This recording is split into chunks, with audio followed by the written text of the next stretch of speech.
first, Glennon assumed these words came from on high, but soon she realised they had come from within. This was the voice she had buried beneath decades of numbing addictions and social conditioning. Glennon decided to let go of the world's expectations of her and reclaim her true, untamed self. Forceful and tender, Untamed is both an intimate memoir and a galvanizing wake-up call about what is possible when we step out of our cages and say, here I am. Yeah, so I related to a lot of this book, and it has really helped me with, I don't know, like setting boundaries and just thinking more about like the life or like who I want to be without trying to fit in or trying to please other people. Because I'm autistic, I spend a lot of my time masking. I had to mask so much as a child that unfortunately I don't know how to not mask anymore, and I'm trying to kind of now as an adult wade through all of that masking and find like who actually I am as a person and not who all these identities are. So I've been working on that. And this book really helped with some of that. The only reason it wasn't a full 5 stars is like there's some things in here that I didn't agree with. But the major thing was the like, oh, why should we use labels? Labels suck. And almost the implication, I mean I might have taken this the wrong way, but there was almost an implication in here that if you use labels to describe your identity, that you're maybe not as spiritually developed. But I don't agree with that, because labels help people find their people. Labels help people understand themselves. If you don't want to use labels, that's absolutely fine. That's your personal choice. But it's also a personal choice if you want to use a label, or, you know, I don't know, it just, sometimes it's nicer to have a label and be able to find like-minded people than to not. But I can see both sides, but I don't like that in this book it's kind of frowned upon. And there was like a couple of other things in here that were just like left a bad taste in my mouth. It was literally only like a couple of things, but overall it was a good book, and I recommend it to every woman, and to be honest, even every man. To be honest, you could get a lot out of this as well. I really liked the discussion in here about how not just women are put into these cages of expectation like men are too. Men are expected to show no emotion, they're expected to be strong and all of this, otherwise they're not a man, kind of thing. And I really enjoyed that discussion in here about, you know, that men suffer with that too. So yeah, 4.5 stars for that. Then the rest of the books I read were on my Kindle. My stickers keep like falling down. So I'm going to get up pictures of the books on my iPad so that you can see the covers. Sorry, my frog is playing up again. So the first book that I've got on here, and has since become like an all-time favourite. It was my first 5-star read of the year, and has become an all-time favourite. So, and that is Bright Young Women by Jessica Null. This book, you guys, I know Hayley Jean loves this book, and after she talked about it, it made me really want to read it for a start, but then it was picked as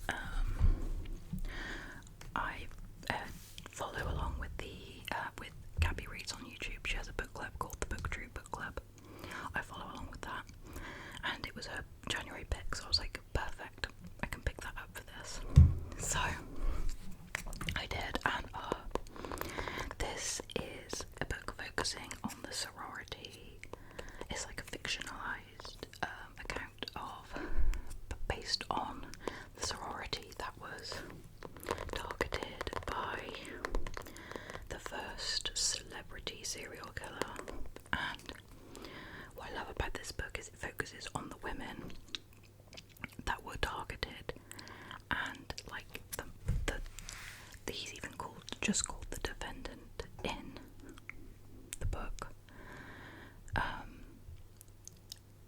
which I loved because it's like taking the focus away. There's like so much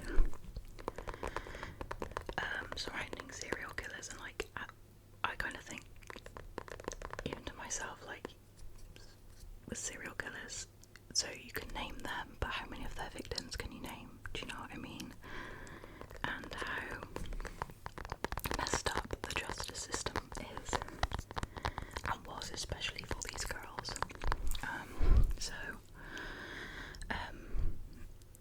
It's based on I don't even want to say his name because I don't want to, but very famous serial killer from the 70s who targeted a sorority in Tallahassee, and I think I'm pronouncing that right. And it's the book starts off with the attack, and it's just so heartbreaking. And the book is kind of told from Pamela's point of view, who she's the leader of the sorority, and she is the only person who sees the killer, and so the police are interested in her because she saw the killer, but then they're also very quick to tell her she's wrong about it all, and there's this whole thing. And we also follow Ruth, who was one of the victims of the killer, and we follow her story as well, and it was just amazingly written. It was absolutely beautiful and just so heartbreaking, and the fact that it's based on real events, the author did such a good job of, sorry if you can hear my cat meowing to herself in the background. She's literally like, she just walks around the house like having a little meow to herself. The author did such a good job of documenting the effects, the aftermath of what happened to these women without shining any light at all, really, on the killer at all. And just also documenting the, apologies for the language, but the fuck-ups of the police department. I mean, yeah, just a really, really fantastic, really well written literary fiction thriller, and very sad, very moving, and there's also just like this whole undercurrent of sisterhood running throughout the book, and just Pamela's determination to get justice for her sisters in the sorority. It was just really moving, and yeah, I loved it. I gave it 5 stars. It's an all-time favourite, new all-time favourite. I would recommend looking up the Goodreads synopsis, because I did not do a good job of telling you what that book was about. Yeah, I definitely recommend it. It's definitely going to make it into like my top 10 of the year, I suspect. So, next I read a romance. Well, I started this in December, so I finished a romance. It's Two Wrongs Make a Right by Chloe Lees. And this was my first Chloe Lees. I've got so many of her books on my TBR, and I actually had an arc for the second book in this series and already had this one on my Kindle, so I was like, perfect. So unfortunately I DNF'd to the second one, which was Better Hate Than Never. But to the first one I gave 3.5 stars. It's like an enemies to lovers fake dating romance. Our main character B, she's autistic. Absolutely love that representation, by the way. Like, that was what carried the book for me. Like, the representation was just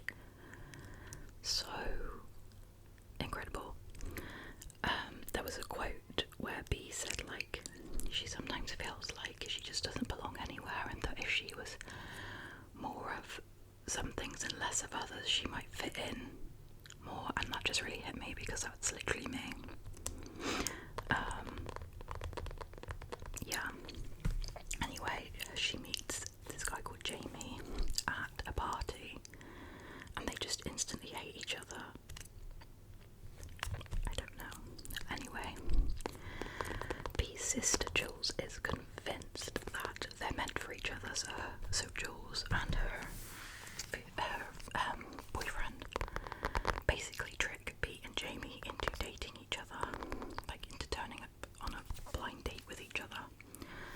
And as like revenge, B and Jamie decide, like when they find out they've been set up, basically they decide to fake date and then have a massive breakup to like get back at Jules and her boyfriend for setting them up. I know the plot sounds very, that is a lot of the reason why it was like 3.5, because I was like, 1, why do they hate each other? And 2, none of this makes sense. I really enjoyed the actual romance between the 2 main characters. My cat's just walked in, she's just sat on the sofa staring at me. Yeah, the romance, the communication between the 2, and Jamie has social anxiety, and that was so well represented as well. And just the way they communicated and the way they would help each other out. I did not like the 3rd act breakup. I really think the wrong person apologised, and it was just so forced and messy, and just, yeah, another reason why I was knocked down a bit. But in terms of like the romance, the representation, that was all really good.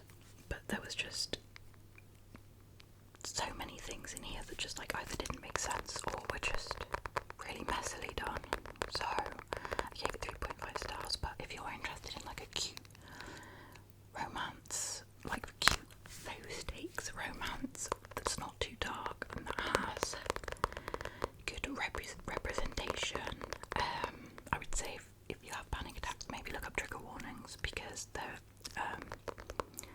or any of the, if you suffer with social anxiety or anxiety, maybe just tread with caution, because that is mentioned a lot. But yeah, apart from that, it's just like a really nice romance.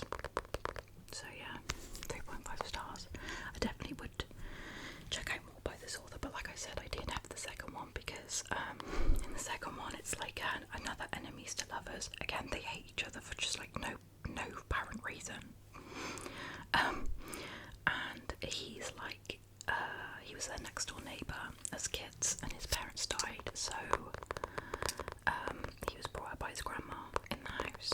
But like B and Jules, and there's another sister, Kate, which the second book follows, their parents kind of took Christopher, which is a neighbour, on as their own.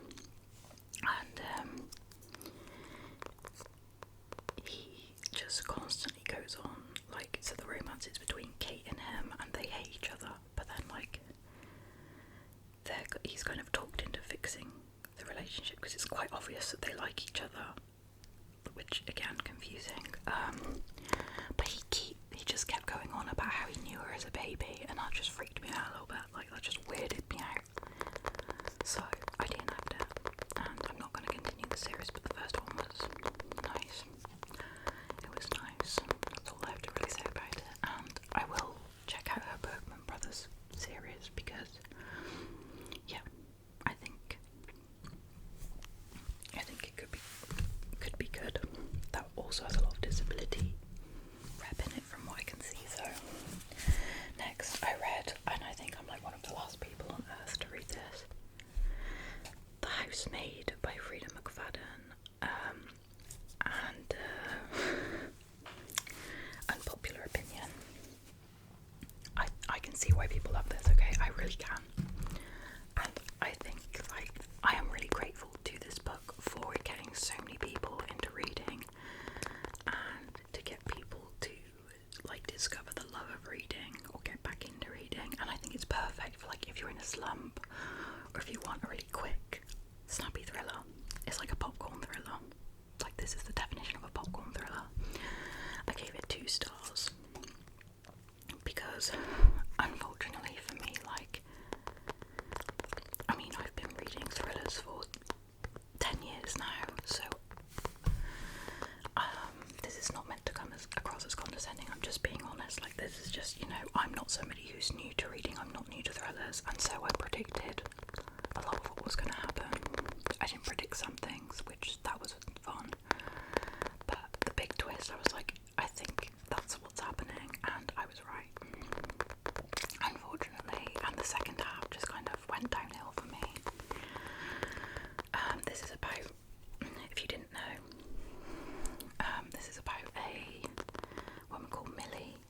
She's not long come out of prison, and so she's finding it hard to get a job, but she needs a job as part of like her parole conditions.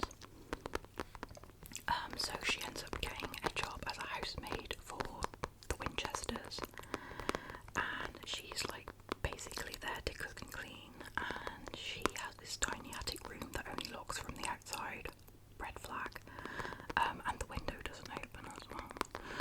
And the woman, it's like a husband, a wife and a child. The woman Nina, she's not the nicest person, shall we say, and Millie kind of has no choice but to suck it up because she needs the job. She's not going to find another one easily with a criminal record, so yeah, she just kind of has to suck it up. And then like there's just like weird stuff going on, like the Nina will tell her to do stuff and then when Millie does it, say she didn't tell her to do it. And yeah, I'm not going to say too much more because I think it's like one of those where it's good to kind of go in not knowing much, but I gave it 2 stars. My frog.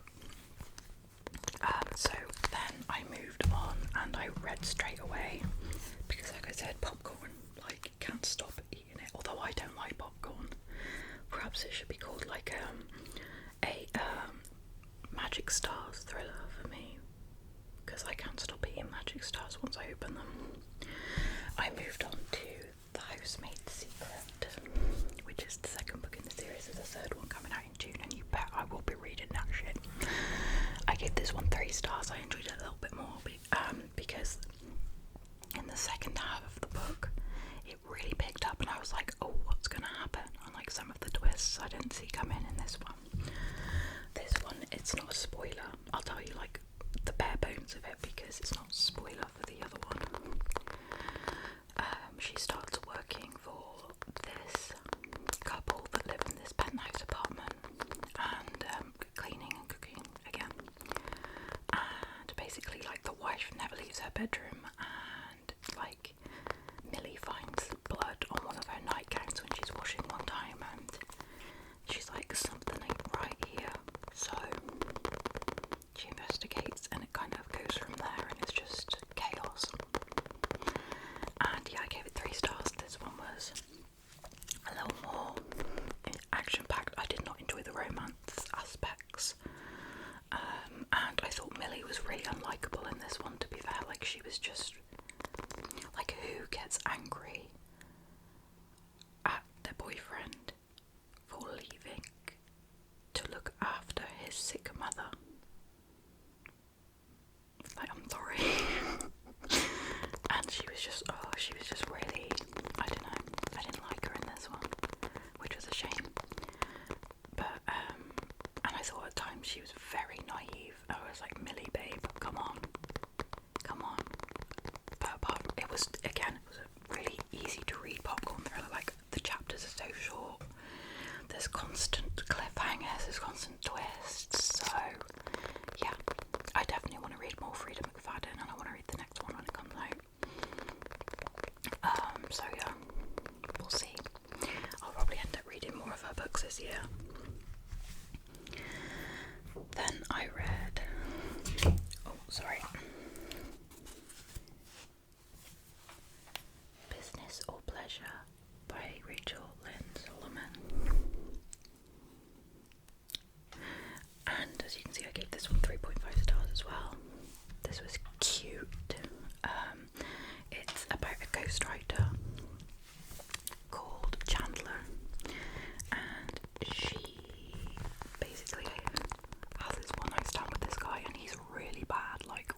acting, because he's actually an actor in this really popular like teen werewolf drama. Loved that aspect, by the way. It was giving me like Vampire Diaries, early, like late 2000s, early 2010s drama, like supernatural drama vibes. Loved it. And he wants to write a book. He wants her to ghostwrite it. He didn't know who she was before, and they're just like, oh, okay. But she takes the job because it's offering a lot of money and she needs it. And she basically goes on tour with him, like around the convention cycle.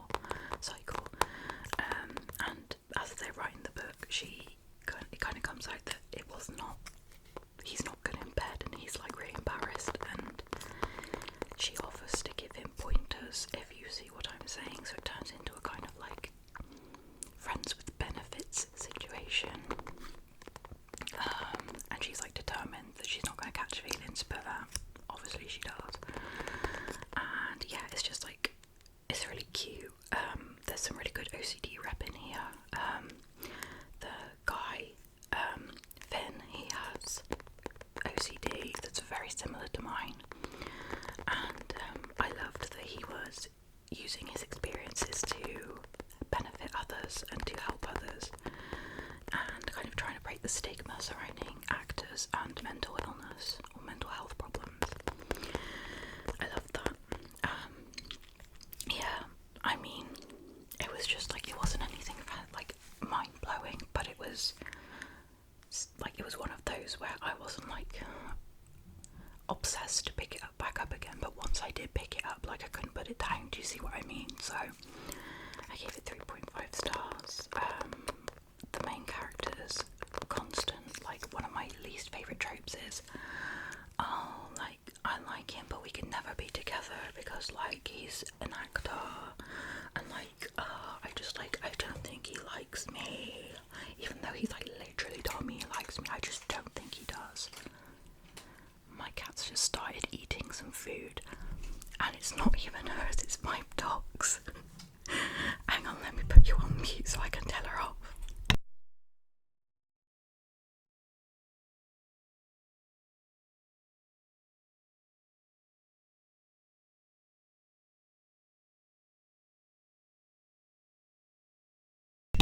Sorry about that. I just had to, like, you know, tell her about, you know, taking turns and not eating other people's food. She's literally got her food like there. She she's doing it to pee my dog off. Like, she's winding up my dog is like her pastime, apparently. But yeah, as I was saying, yeah, like when they're like, you know, oh, he doesn't even like me. There's no way he could like me, when he's literally, it's obvious he does, and he's literally told her he has a crush on her. It annoys me, and just like the constant like, oh, we can't be together because of this, and it's just like, it just bothers me. It just bothers me. So I gave it 3.5 stars, but it was still like fun and mostly light-hearted. So yeah. Next we have a book by my favourite author of all time. This was one of my most anticipated reads of 2024, so when I got a advanced reader copy for this, I was like,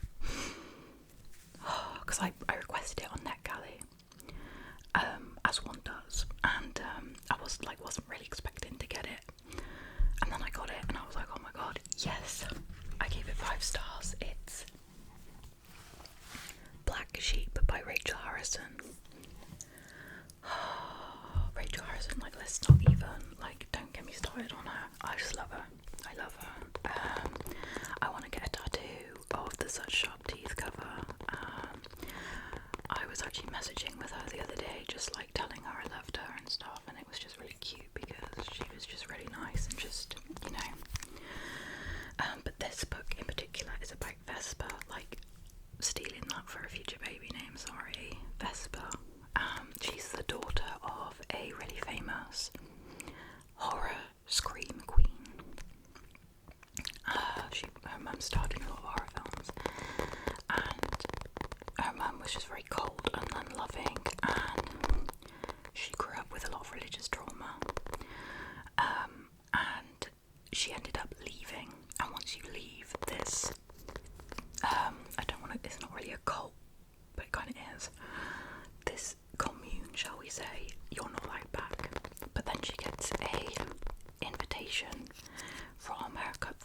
cousin's wedding, and her cousin is marrying Vespers, like the love of her life, like the guy that she loved when she was, living there, growing up. And so obviously she goes because she's like, what the fuck? So she goes and basically kind of has to confront all this trauma, and I'm gonna leave it there because this book was just, it was chaos in the best possible way, like it's Rachel Harrison does like comic horror, like darkly funny horror, and just Vesper's attitude to the world and just the way she dealt with her trauma was like, oh my god, that's literally me. Just like, I'm constantly joking about my trauma, constantly. Like, me and my sister will always, like, for example, like, it's not funny, it really isn't, but my dad wouldn't feed us growing up when we would go and stay with them, and like when we did ask for food, like if we didn't get shouted at, he'd buy us, it's not funny but this is what I mean, he'd buy us a single sausage roll from Greg's, cut it in half, and that would be our food for the day. I'm sorry, it's not funny. So like now, whenever me and my sister see a sausage roll, like, just down about, we're just like, oh my god, Tommy, is that making you panic? Oh, I'm so sorry, it's not funny, it's really not. And the thing is, if it was have to happen to someone else, like, me and my sister would be absolutely horrified, but because it's me and my sister, we're just like, oh yeah, don't get any flakes on the back seat. I'm sorry, you guys probably have no idea what I'm talking about. Anyway, just a little PSA, I did get back in contact with my dad and he's completely changed. He's like really put some work into himself and I'm really proud of him.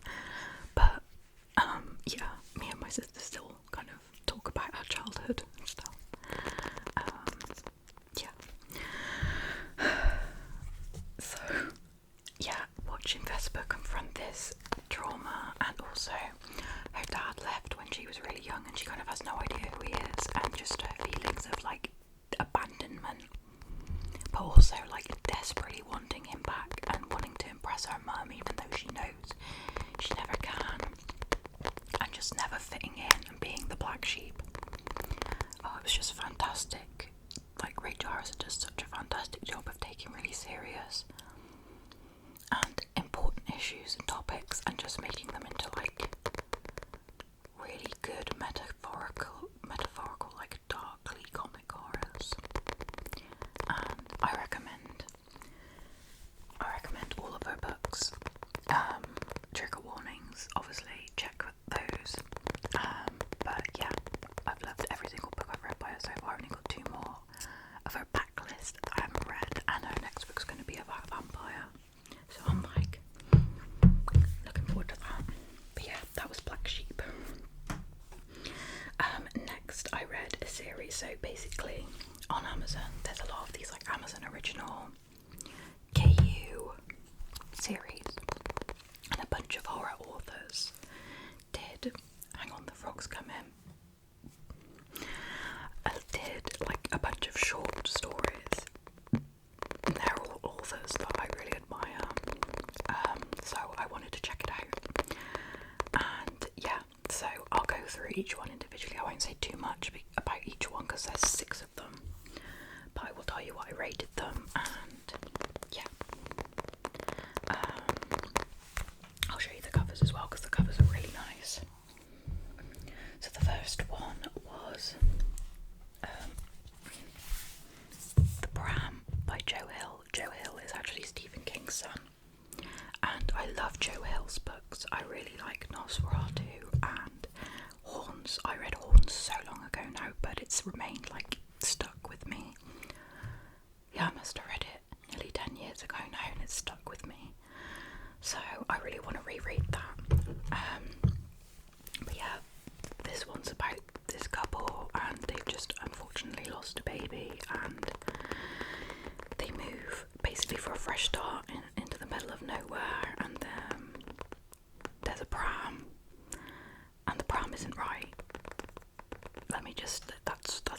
say about it. The pram ain't right. It ain't okay. So yeah, I gave this one 3 stars. Like, it's a concept I think needed more exploration. And yeah, that's the thing with a lot of these stories. I was like, these would be so good as like a full concept, but like the length that they were just wasn't enough to fully explore the story, if that makes sense. But yeah, the first one I gave 3 stars. Then we had Ankle Snatcher by Grady Hendrix. We all know how much I love Grady Hendrix. I gave this one 3.5 stars. Again, really creepy and interesting concept. I needed more. I just needed more. This is about like this guy who, when he was young, his dad came into his bedroom and was like, "The ankle snatcher's taken your mother. You must never ever step out of bed without turning the light on first." And so, like, obviously everyone's like, okay, yeah, Boogeyman took your mum, yeah, no, you killed her aunt. So, yeah, and it's kind of like about that and about the guy, as he's older, like, he won't get out of bed without turning the light on, and some stuff happens, and yeah, again, I just needed more. Like, it was a really interesting concept, but I just needed more, you know. This was one of my favourites. This is It Waits in the Woods by Josh Malerman. Josh Malerman wrote Bird Box. I haven't read any of Josh Malerman's work yet. I've got all of them on my TBR. And after reading this book, I really liked his writing style as well. This is about this girl. Her sister went missing in these woods where there's this legend of a troll under a bridge that just turns up randomly in the woods in random spots. And yeah, it was really good. Again, like, this would have been a really good, like, maybe 100-page novella. And yeah, the ending was just a little too abrupt for me. But it was a really good, like, short story, I thought. And I really liked the main character. Next, we had In Bloom by Paul Tremblay. Paul Tremblay wrote A Head Full of Ghosts, which is one of my favourite horror books. He also wrote The Cabin in the Woods, which is one of my least favourite books of all time, and I will forever be angry every time I see the cover or any mention of it, because it actually makes me angry, like physically, just rage. This book was about this algae that is in the lake and it makes people do weird shit. That's literally it. I gave it 3 stars. Again, it was a really interesting concept that could have been explored more, but it also just felt really random. So yeah, but it was okay. Then this was my least favourite. This is Best of Luck by Jason Mott. I haven't actually read any of Jason Mott's work. This was just, I don't want to say boring. It was written really well. This author's obviously very talented and a very good writer, but the concept for me was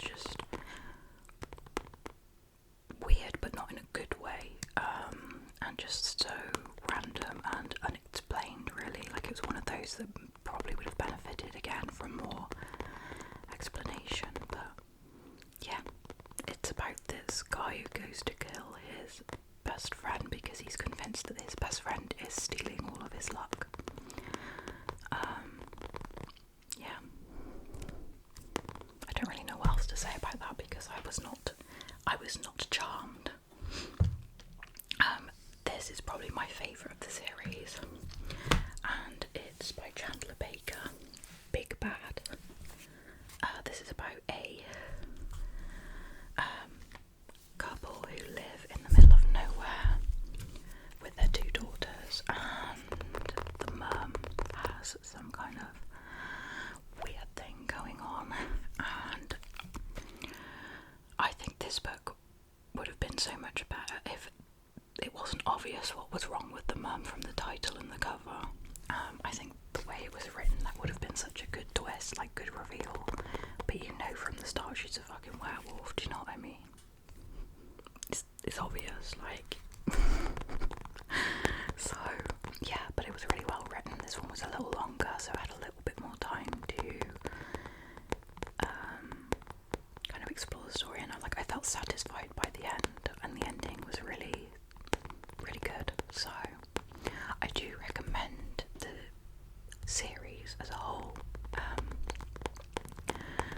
because again, like, different things appeal to different people, so you won't really like it. So yeah, that was just something that they were just really good short stories to kind of, you know, read when I was on the bus or whatever, going to see my sister and Babby.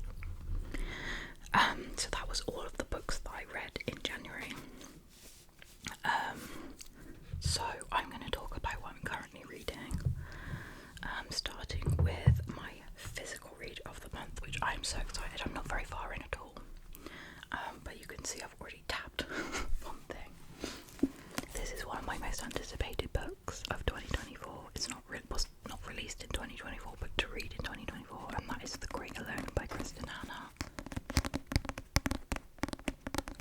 I love this cover.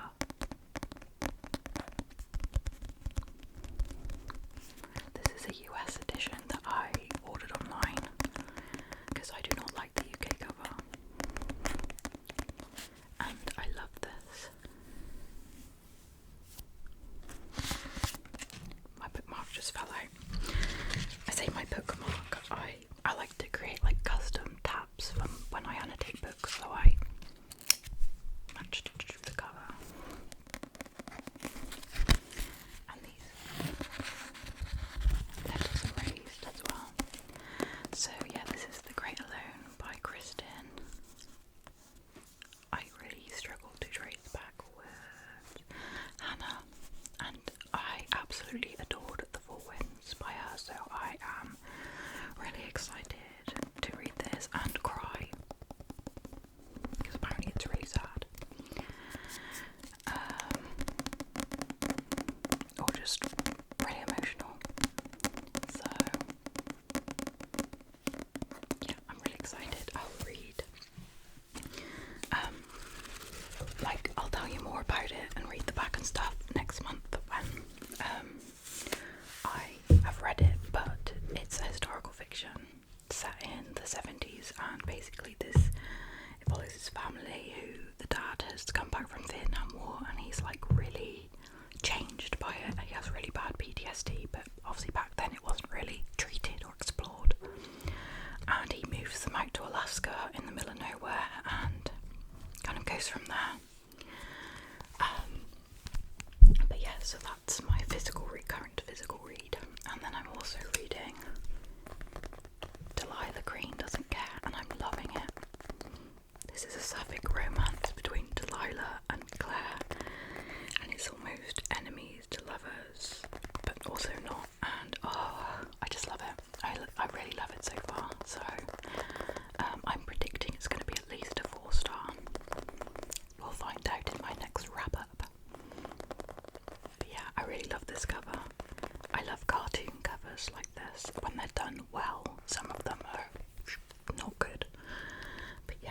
And then I'm going to get up on my other read quickly. I say quickly, this Kindle is so slow. I've had it for years now, but because it's not broken, I won't buy another one because it's just not in my nature. Then the other book that I'm reading is the Booktube Book Club pick for February, and I'm starting it now because it's very long. The cover won't come up. Sometimes my Kindle does this, but it's The Reformatory by Tanana Reeve. I think I'm pronouncing that right. It's a shame as well because the cover's really pretty. This is about a reformatory it's about this black boy who gets sent to this reformatory school for boys after kicking a white boy, and he can see ghosts, but they call them haints. I might be pronouncing that wrong, and so far it's pretty messed up. It just, I think racism should anger anybody. If it doesn't anger you, then but it's just the fact that these things actually happened, and it genuinely, it makes me feel physically sick.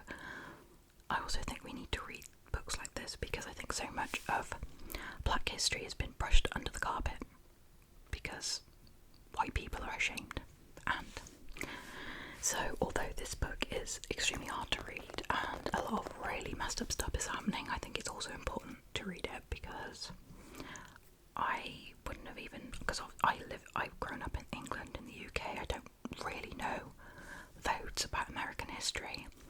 I knew about like reformatory schools for gay people, or then more like conversion schools or whatever, which again, that's a whole other like, just, yeah, but this just, yeah, it's just sickening, it really is.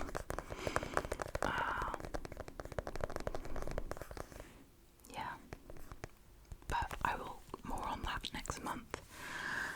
It's a horror book, so I'm guessing there's going to be some spooky stuff as well, but I mean, to be honest, it's already horrifying enough, the fact that this 12-year-old black boy is being sent to prison, basically, for kicking a white boy who's an absolute knob. Anyway,